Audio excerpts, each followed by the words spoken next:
Bonjour chers amis, j'espère que vous allez tous très bien. NITCH, Nietzsche parle de foot. Et aujourd'hui, on va parler de Napoli versus Barcelone. Frérot, un match de Ligue des Champions. Voilà, ça faisait combien de temps en fait que le Barça attendait un match de huitième de Ligue des Champions? Ça fait très très longtemps. C'est-à-dire sortir de poule et disputer un match à élimination directe en Ligue des Champions. Voilà, ça fait 2 ans minimum qu'on attend cela. Et aujourd'hui, on est servi. On est servi, nous fans du Barça, parce que le Barça se déplace à Napoli et sort sur un score de 1 but partout. Pour moi, ce n'est pas une opération qui est réussie pour le Barça. Surtout quand on prend en compte la façon dont le Barça avait le pied sur le ballon en première mi-temps, jusqu'à la 60e minute. Voilà. Pour le 11 du Barça, Xavi a préféré mettre en défense centrale Inigo Martinez et Araujo et Jules Koundé à droite. Lorsque Kvaratskhelia il était sur le terrain, c'était Araujo qui essayait de compenser sur le côté de Jules Koundé pour ne pas que Crava puisse pénétrer dans la défense du Barça. On a vu Joao Cancelo à gauche, qui pour moi c'était super. Il était super en tant que latéral gauche dans ce match-là. On va revenir là-dessus.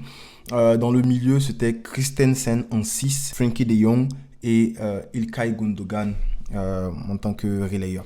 Alors, devant, on a eu droit à Pedri, Lewandowski et Lamine Yamal.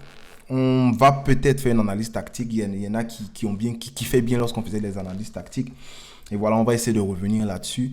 Mais parlons de ce match-là. Déjà, il faut voir que le Barça avait le pied sur le ballon la plupart du temps. En première mi-temps, j'ai bien aimé l'entame de match du FC Barcelone parce que c'était bien, c'était limpide et on s'est créé de nombreuses occasions. Le Barça a su se créer de nombreuses occasions.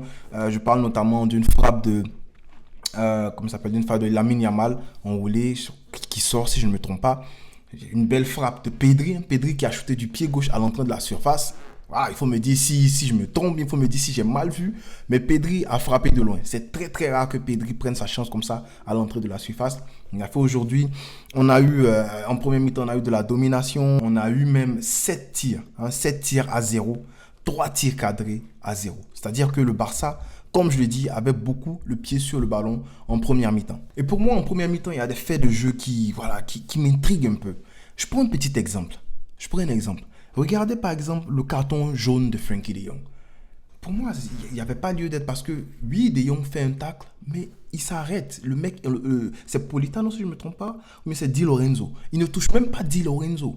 Di Lorenzo tombe, l'arbitre sans réfléchir, il plaque déjà un carton jaune à De Jong, ce qui va empiéter dans la performance défensive de De Jong dans le cours du match parce qu'après il ne peut plus mettre le pied, il ne peut plus aller sur les challenges 50-50, 50-50, il ne peut plus le faire parce qu'il a déjà un carton jaune qui était injuste. Mais juste après, tu as une faute très grossière d'un joueur napolitain mais qui n'est pas suivi d'un carton jaune. Du coup, voilà, c'est tellement facile pour nous les supporters du Barça, pour les fans du Barça, de tirer une conclusion en disant que voilà, on se fait voler. Voilà, on se fait voler parce qu'il y a eu même des trucs non sifflés de la part de l'arbitre. Bref, c'était juste une petite parenthèse par rapport à la première mi-temps. Mais à part ça, en première mi-temps, comme je l'ai dit, il y a eu beaucoup d'occasions du côté du Barça. Mais mon gros point noir dans cette première mi-temps-là, c'est Christensen. Voilà, Christensen pour moi, en rôle de numéro 6, ça ne fonctionne pas. Voilà, ça ne va pas. Tu peux me dire, Nietzsche, il y a des récupérations. Oui, parce que Christensen, surtout en deuxième mi-temps, fait quand même quelques récupérations. Mais en gros, en tant que dans ce rôle de 6 là, ça ne fonctionne pas Christensen. Parce que déjà en termes de duel, il ne gagnait pas autant de duels. Voilà, c'est 2 duels gagnés sur 6. C'est trop peu. Bon, il y a plein de gens qui vont me dire en commentaire, Nietzsche, tu parles trop statistique, frérot. Moi, je suis statisticien. Moi, je suis analyste de données. Donc, si tu n'aimes pas que je parle de ça, là, je sais pas comment tu vas t'arranger. Mais j'essaie de tout le temps appuyer ce que je dis par des statistiques, c'est très important.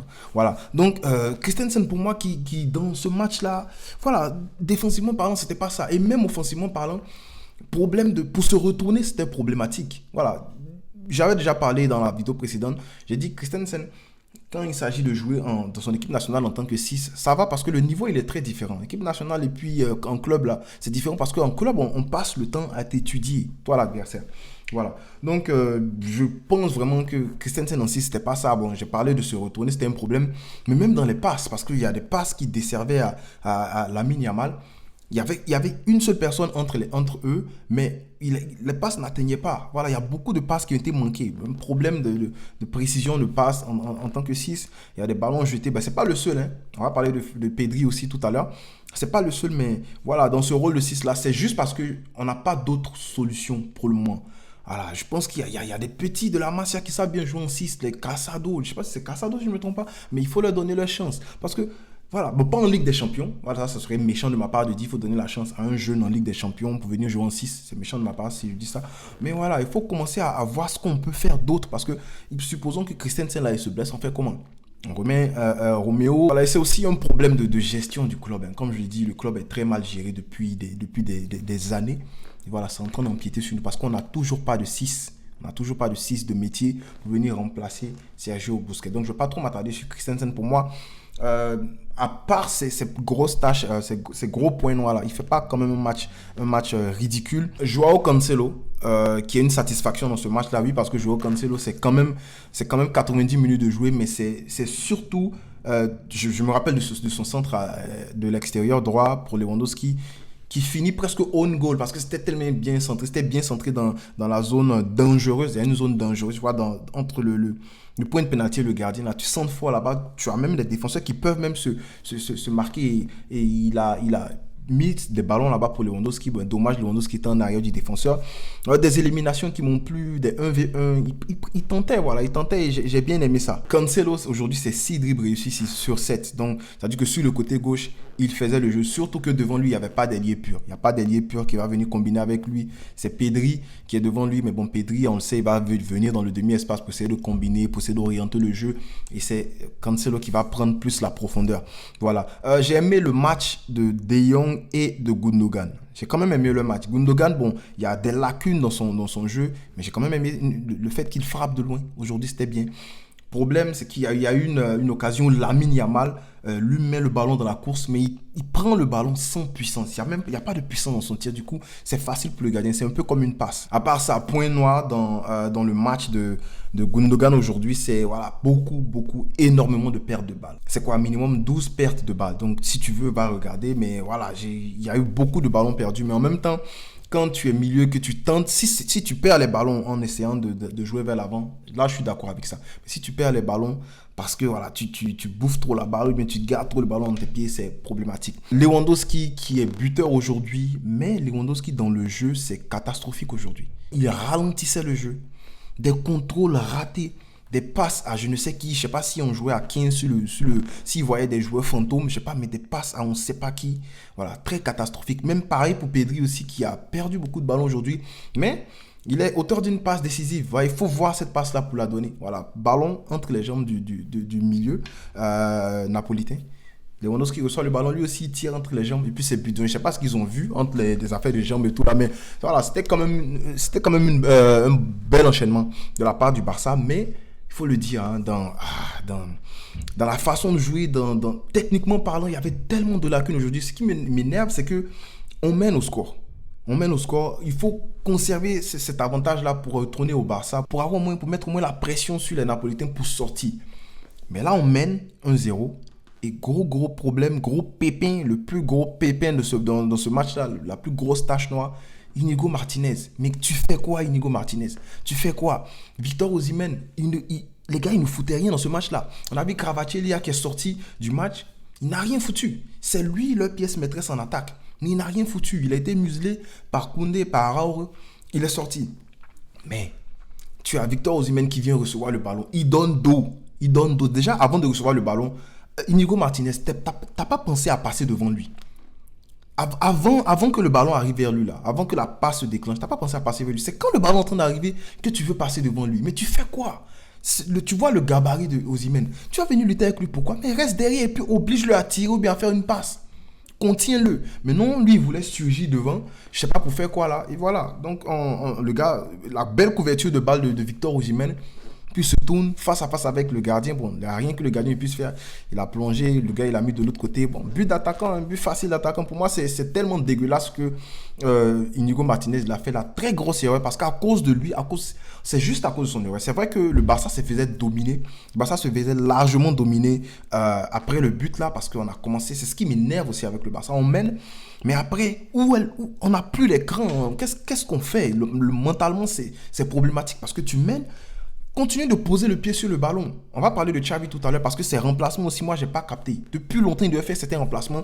Exemple, Christensen, ça n'allait pas. Du coup, pourquoi ne pas repasser à sortir Christensen, faire entrer, je sais pas, un autre, bon, Joao Félix, faire entrer Joao Félix rapidement, et puis on repasse à 3 milieux. Pourquoi on n'a pas fait ça vite quand ça chauffait sur nous? C'est-à-dire qu'après le but, quelques minutes après le but là, ça a commencé à chauffer sur nous. Pourquoi on n'a pas fait ça? Et même avant le but qu'on met là, avant le but qu'on met, les 5 dernières minutes de la première mi-temps, c'est complètement chaud sur le Barça.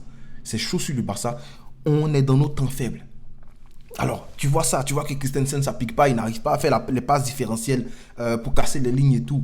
Mais tu peux changer rapidement. Donc, la lecture de jeu de Xavi, pour moi, aujourd'hui, c'était trop problématique. Ces changements c'était trop lent. C'était trop lent. Alors, après, on marque, mais quand même, faut s'y prendre beaucoup plus tôt. Donc voilà, grosse tache noire qu'il a fait aujourd'hui, là, Inigo Martinez. Franchement, voilà, c'est ce qui est le plus dégueulasse parce qu'au moins, on aurait pu sortir de ce match-là avec une victoire. Voilà, même s'il y avait quand même des choses à régler, on sortait avec une victoire.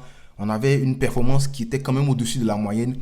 On allait régler ça le match prochain. On allait retravailler ça. Mais là, on retourne avec un 1-1. C'est pas un mauvais résultat en tant que tel parce qu'on fait quand même un match nul à Napoli. Mais quand même, ça laisse encore un peu de pression au Barça de retour à la maison. Voilà. Dommage. J'ai quand même aussi de l'autre côté, il faut parler de Napoli parce qu'il y a un joueur ivoirien là-bas. Très belle entrée de Ahmed Junior Traoré. C'était 22 minutes jouées, mais ses premières touches de balle là, voilà, ça envoyait du danger parce on voit que cette équipe de Napoli, il y avait un problème entre les milieux et Victor Osimhen. Il n'y avait personne pour faire le lien. Mais quand Ahmed Traoré est entré, il s'est mis entre les lignes et puis voilà, il a rendu le jeu plus fluide.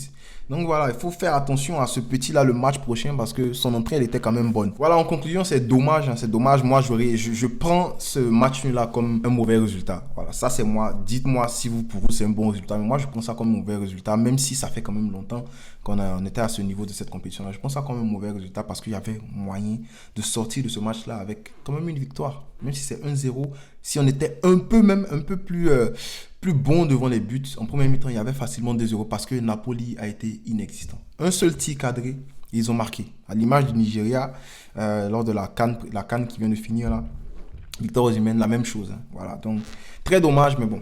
On espère au moins remporter le match, retour à domicile. Donc voilà, dis-moi en commentaire, c'est qui ton top, c'est qui ta flop et qu'est-ce que tu as pensé de la lecture du match de Xavi. Je serais content de lire ton commentaire et puis bien sûr d'y répondre. On ne cessera jamais de le dire, frérot. Visca, El Barça.